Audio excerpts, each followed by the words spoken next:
আসসালামু আলাইকুম প্রিয় দর্শক, সবাইকে স্বাগত জানাচ্ছি আমার দেশ স্পেশালে। আপনাদের কাছ থেকে প্রতিদিনই আসলে আমরা আমাদের লিড নিউজ নিয়ে বেশ সাড়া পাচ্ছি। প্রত্যেক দিনের নিউজটি যাকে বলা যায় আমাদের ভাষায় হিট এবং সুপারহিট। তার মধ্যে আজকের নিউজটা বোধহয় একটু বেশি বিশেষ। আমাদের আজকের নিউজটি ছিল ইলিয়াস আলীকে হত্যার পর লাশ যমুনায়। আসলে ইলিয়াস আলী বোধহয় বাংলাদেশের সবচেয়ে বড় মিস্ট্রি সাম্প্রতিক সময়। কি হলো, কিভাবে হলো, কেন হলো, কি হলো, এই ধরনের নানান ধরনের প্রশ্ন গত 10-12টা বছর ধরে আমাদের দেশের বাতাসে ঘুরে বেড়াচ্ছে। এই বিষয়টি নিয়ে আজকে আমরা কাজ করেছি এবং এটা যিনি লিখেছেন প্রতিবেদক, তার সাথে আমরা এখন কথা বলবো। অলিউল্লাহ নোমান আমাদের স্পেশাল করেসপন্ডেন্ট। নোমান ভাই, আপনাকে আমাদের অনুষ্ঠানে ছোট্ট আয়োজনে স্বাগত জানাচ্ছি। আজকের যে লিডটা, এটা নিয়ে আসলে অতি আলোচিত, বহুদিন ধরে চর্চিত একটি বিষয়। আপনি এই সময় এসে ইলিয়াস আলীর মিস্ট্রি নিয়ে কাজ করার সিদ্ধান্ত নিলেন কেন? ধন্যবাদ আপনাকে। খুবই গুরুত্বপূর্ণ বিষয়। ইলিয়াস আলী বাংলাদেশের মানে শেখ হাসিনা সরকারের সময় যত গুম খুন হয়েছে তার মধ্যে সবচেয়ে বেশি আলোচিত ছিল ইলিয়াস আলীর গুমের ঘটনাটা। ইলিয়াস আলী 2012 সালের এপ্রিল মাসে ইলিয়াস আলীকে তার বাসার পাশে থেকে রাতের বেলা তুলে নেওয়া হয়। সেই এরপর থেকে একটা তুমুল আন্দোলন গড়ে উঠছিল। বাংলাদেশে কোনো গুমের পর এরকম আন্দোলন বাংলাদেশে শেখ হাসিনার আমলে আর হয়নি। আন্দোলন হয়েছে বা ইলিয়াস আলীর সময় তার জন্য তার এলাকার মানে তার নির্বাচনী এলাকার মানে আন্দোলনের পুলিশ গুলি চালানো 7 জন মানুষ মারা গেছে, আরো অনেকে আহত পঙ্গু হয়েছে এরকম।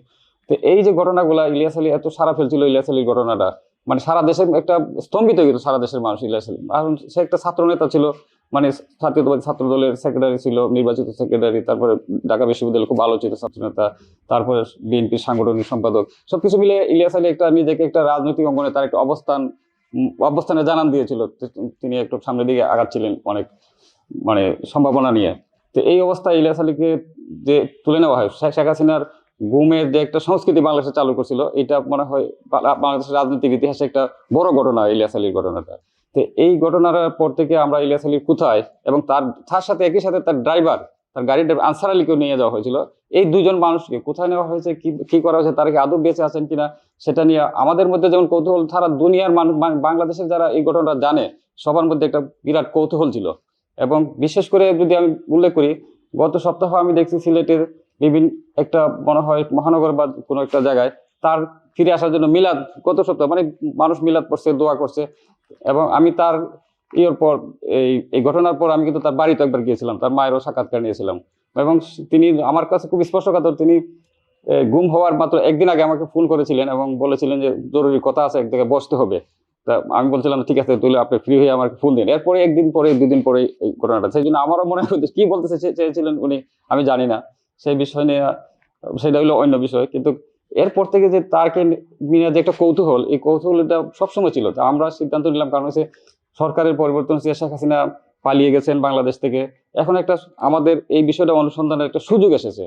সেই জন্য আমি বিষয়টা বাংলাদেশে ফিরে আসার পর গত কয়েকদিন থেকে আমি খুব চেষ্টা করতেছিলাম যে যেহেতু একটা গুম তদন্ত কমিশন হয়েছে, তারাও তদন্ত করতেছে, এদিকে আন্তর্জাতিক অপরাধ ট্রাইব্যুনালও নানা বিষয় নিয়ে নাড়াচাড়া করতেছে। এই জন্য আমার কৌতূহল নিয়ে আমি আমার বিভিন্ন সোর্সের মাধ্যমে চেষ্টা করছি যে ইলিয়াস আলীর অবস্থানটা জানার জন্য, বিশেষ করে ইলিয়াস আলী এবং তার ড্রাইভার আনসার আলী কি হয়েছে সেটা জানার জন্য। যদিও ড্রাইভার আনসার আলীর বিষয়টি আমি আমার আজকের প্রতিবেদনে আমি মানে গুরুত্ব দিয়ে উল্লেখ করতে পারিনি, তবে আনসার আলীর সন্ধানটা আসলে ওইভাবে আমার যে সোর্স যারা বলছে তারাও আসলে আনসার আলীর প্রসঙ্গটা আমাকে জানায়নি বা উল্লেখ করেনি, যে কারণে আনসার আলীর বিষয়টা ওইখানে এভাবে আসে না আমার প্রতিবেদনে। আনসার আলীর ব্যাপারে দেখলাম মানুষের খুব আগ্রহ, কারণ আমাদের ইউটিউবে যে ভিডিওটি আপলোড হয় তার নিচে প্রচুর কমেন্টস করে, আমরা কিন্তু প্রতিটি কমেন্ট পড়ি, কি বলছেন, অনেক সময় তারা ভালো পরামর্শ দেন, সেখানে বহু মানুষের এই প্রশ্নটা ছিল যে আজকে আমাকে অনেকে ফোন করেছে আজকে যে আপনি তো ওইটা লেখছেন সব ঠিক আছে, কিন্তু আনসার আলীর বিষয়টা আপনি তো উল্লেখ করেন। আসলে আনসার আলীর বিষয়টা আমি মানে ইলিয়াস আলীর প্রসঙ্গটা এতই গুরুত্বপূর্ণ ছিল আমার কাছে। মানে আনসার আলী অপহরণ হয়েছে আমি লিখছি, কিন্তু আনসার আলী কোথায় আছে, কি অবস্থা আছে, এইটা আসলে আমার সোর্স যারা আমাকে এই ইনফরমেশনগুলো দিয়েছেন তারা কিন্তু ওইটা আনসার আলীর প্রসঙ্গটা উল্লেখ করে নাই। সেই জন্য আমিও আসলে একটু ওভারলুক হয়ে গেছে, মানে তাদেরকে আমিও জিজ্ঞেস করতে ভুলে গেছি যে আসলে আনসার আলীর পরিণতিটা কি হয়েছিল, এটা আপনারা জানেন কিনা। সেটা আসলে আমার দিক থেকে একটা ব্যর্থতা ছিল যে আমি তো এই প্রশ্নটা তাদেরকে করা হয়নি। ওইভাবে চিন্তা করার কোনো কারণ নাই, কারণ ইলিয়াস আলী একটা টাওয়ারিং ফিগার ছিলেন। হ্যাঁ, যে কারণে ইলিয়াস আলীর মধ্যে আমার মাথার মানে কাজ করছে শুধু ইলিয়াস আলীর অবস্থাটা কি, ইলিয়াস আলীর অবস্থাটা কি হয়েছে, কি করছে, সেই দিক থেকে আমি ইলিয়াস আলীকে খুঁজতে গিয়ে মানে ইলিয়াস আলী করছে আমার সোর্স, বিভিন্ন জায়গায় আমি কথা বলেছি। আমি ধরেন গুম কমিশনের চেয়ারম্যানের সাথে কিছুদিন আগে সাক্ষাৎ করছি, ওনাকে যখন আমি জিজ্ঞেস করি উনি সরাসরি বলে না ইলিয়াস আলীর অবস্থান, উনি বলছে যে ফিরে আসার সম্ভাবনা খুবই ক্ষীণ।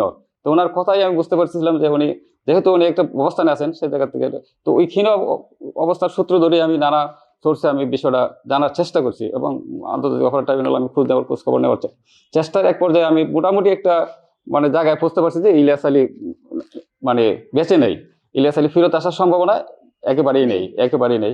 সেই জায়গা থেকে যেহেতু একটা সিদ্ধান্তে পৌঁছতে পারার পর বাকি অনুসন্ধানগুলো আমরা করছি। তো সবচেয়ে আশ্চর্য হয়েছে আমি এই জায়গায়, বাংলাদেশের একজন প্রধানমন্ত্রী ছিলেন শেখ হাসিনা, উনি কত বড় একটা ভিনডিক্টিভ হইলে এই কাজটা করতে পারেন। কারণ হচ্ছে আপনারা জানেন যে পাশাপাশি আমাদের একটা সাইড স্টোরি আছে, এটার পাশে এইটা একটা সাইড স্টোরি আছে যে পুরনো শাড়ি পরে হাসিনার সেদিনের নাটক, মানে হাসিনার নির্দেশেই কিন্তু আমাদের অনুসন্ধানে বলে হাসিনার নির্দেশেই এই কাজটা হয়েছিল। যে ওনার যে এসএসএফ এর চিফ ছিলেন উনি আমাদের কাছে স্বীকার করেছেন যে হাসিনা তাকে ডেকে আনে বলছিল ইলিয়াস আলীকে তুলে নিয়ে আসতে হবে, ইলিয়াস আলীকে শেষ করে দিতে হবে। তিনি বলছেন তিনি এটা করতে রাজি হন নাই। মানে যেহেতু তিনি এসএসএফ এর তৎকালীন প্রধান রাজি হয় নাই, তাহলে তিনি অন্যরই এটা মানে করিয়েছেন এই কাজটা।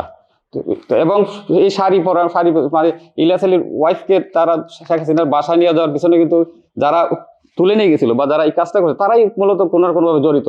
তারাই বলছে যে শেখ হাসিনার সাথে দেখা করেন, দেখা করলে এটা মানে শেখ হাসিনা নিয়ে একটা সিম্পিতি দেখাতে চাইছে মানুষের সামনে, বাংলাদেশের মানুষের সামনে বোঝাতে যাচ্ছে তিনি ওটার জন্য তিনি তার স্বজন হারানোর কথা বলছেন, তার এগুলো মানে জড়াই ধরছেন।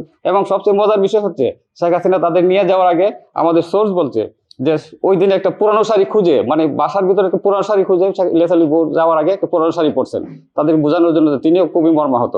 কিন্তু কাজটা উনিই করিয়েছিলেন। আমাদের কাছে সবচেয়ে মানে ইলিয়াস আলীর চেয়েও আমার কাছে বড় এটা সবচেয়ে গুরুত্বপূর্ণ যে শেখ হাসিনা যে বাংলাদেশের কত বড় একটা ভিনডিক্টিভ, মানে কত রকম একটা পিশাচ হইলে এই কাজটা করতে পারে একজন মানুষের সাথে, মানে নিজেই নির্দেশ দিয়ে হত্যা করানো মানে করিয়েছে, আবার নিজে সেই পরিবারকে ভিকটিম পরিবারকে ডেকে এনে তার সাথে একটা তামাশা করে, মানে তামাশার মতোই মানে বলা যায় আর কি। একদম সাজানো গোছানো একটা নাটক, মানে সাজানো গোছানো শেষ অবস্থান হচ্ছে স্বজন হারানোর বেদনা উনি ব্যথিত সেইটা আর কি। বেদনা তো জানায়। এই যে বিষয়গুলো আমরা চাই যে বাংলাদেশে এই গুমগুলার যে ঘটনাগুলো হয়েছে এগুলার আরো সঠিক অনুসন্ধান হোক। আনসার আলী সহ আরো যারা গুম হয়ে আছেন, আমি যতটুকু আমার ইনফরমেশন আরো অনেক মানুষ নিখোঁজ আছেন এখনো। তারা এই ডিসেম্বরে 13 সালের ডিসেম্বরে এক রাতে 6 জনকে নিয়ে যাওয়া হয়েছিল সুমন সহ, মানে তেজগাঁও থানা বিএনপি সুমন সহ এক রাতে 6 জনকে নিয়ে গেছিল। এরকম আরো অনেক মানুষ, তাদের কারোই পাওয়া যায় নাই, আরো অনেক মানুষ আছে নিখোঁজ। গুম কমিশনও তাদের কোনো খোঁজ পাচ্ছে না আমি যতটুকু জানি, তারাও খুঁজছেন। তো এই বিষয়গুলো আমি শুধু ইলিয়াস আলী নয়, যারা মানে গুম হয়ে এখন যাদের পরিবার জানেন না এখনো কি হয়েছে, তারা জানুক তাদের পরিবারের অবস্থা কি, এবং যারা এই ঘটনাগুলোর সাথে জড়িত তাদের একটা মুখোশ উন্মোচন হোক, বিচার হোক না হোক, অ্যাটলিস্ট দেশের মানুষ জানুক এই ঘটনাগুলো কারা ঘটিয়েছে এবং এর পিছনে কারা জড়িত। না, বিষয়টি বিচার হবে না কেন, একটা হচ্ছে আমার কাছের একজন মানুষ, আমার স্বজন মারা গেলেন, আমি নিশ্চিত হলাম তিনি আর নেই, মানে তার কাছে আমার জিনিসটা শেষ হলো না। এই জিনিসটা আপনি এটা সুন্দর কথা বলছেন, বিচার হবে না কেন এই প্রশ্নটা আমি বাংলাদেশ আসপেক্টে বলছি। বাংলাদেশ আসলে কোনো ঘটনার বিচার হয় না, বিচারের নামে হয় তামাশা হয়, না হইলে একটা অন্য কিছু হয়। বিচারের